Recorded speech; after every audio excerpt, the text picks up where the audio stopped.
Télégramme du général de Gaulle à Henri Queuille, à René Massilly, à René Pleven et à Henri Bonnet, ministre de l'Information à Alger.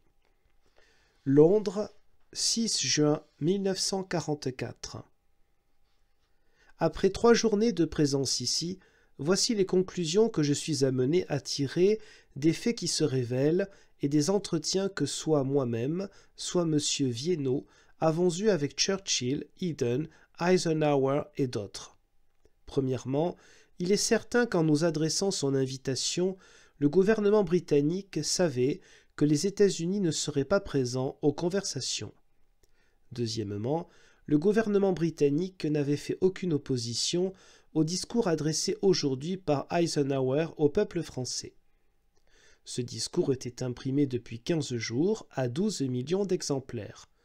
J'ai eu connaissance du texte le 4 juin lors de ma visite à Eisenhower. J'ai aussitôt protesté et réclamé des changements qu'on m'a promis de considérer. Après quoi, on m'a notifié qu'il était trop tard. Le texte initial se terminait par ces mots « Vous allez entendre maintenant le général de Gaulle ». Ceci pour faire croire à l'opinion que j'étais d'accord avec ce qui précédait. J'ai refusé de parler dans ces conditions.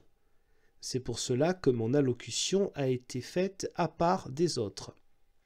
Troisièmement, dès que j'ai su de la bouche d'Eisenhower que le déclenchement de l'offensive était imminent, j'ai prescrit que notre liaison administrative ne partirait pas.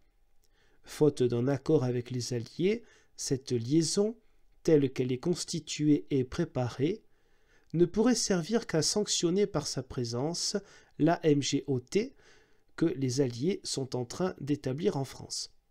Ma décision a provoqué naturellement une tempête de la part de Churchill et des Américains. Je l'ai cependant maintenue. Partiront seulement une vingtaine d'officiers sans attribution administrative, destinés aux liaisons tactiques et de vie courante et chargés de nous informer de la situation en territoire libéré. Quatrièmement, demain, Eisenhower doit faire une proclamation annonçant l'émission en France de la fausse monnaie que vous savez. Note en bas de page, le commandement militaire allié, ayant d'importants besoins financiers pour les opérations en cours sur le sol français, met en circulation des billets de banque libellés en francs sans l'assentiment du GPRF. Reprenons le télégramme.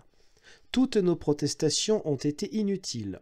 Il est indispensable que nous adressions à ce sujet au gouvernement américain et britannique une protestation formelle que M. Massilly devra établir et remettre et que nous fassions connaître publiquement à la France que nous condamnons cet abus. Cinquièmement, tous ces faits, ainsi que beaucoup d'autres moins inquiétants mais concordants, m'ont convaincu que, dans l'esprit de Churchill entièrement d'accord avec Roosevelt, mon voyage a pour principal objet de couvrir leurs marchandises. Sixièmement, une opération latérale qui paraît prendre sa source chez Eden et se conjuguer avec une opération de politique parlementaire consiste à nous proposer des conversations d'ordre général sur lesquelles d'ailleurs j'attends toujours des précisions. Étant donné l'état actuel de l'opinion anglaise, très alarmée de l'asservissement de Churchill à Roosevelt et des perspectives de ressentiment de la part de la France, de telles conversations avec nous pourraient provoquer en Angleterre un effet d'apaisement. Il est possible qu'il y ait là également la marque d'un désir sincère, d'un arrangement futur avec la France. Mais quels que soient les motifs complexes de cette attitude, ceux qui la prennent sont impuissants à forcer la main à Churchill qui est devenu aveugle et sourd. Septièmement, à moins d'un coup de théâtre auquel je ne crois pas, mon voyage ici ne peut donc avoir qu'un caractère militaire. Je vous demande de donner et de redonner très nettement ce ton à toutes informations et considérations émises par Alger à ce sujet. Si les opérations militaires me permettent de prendre pied dans une ville de la métropole, je ne manquerai pas de le faire.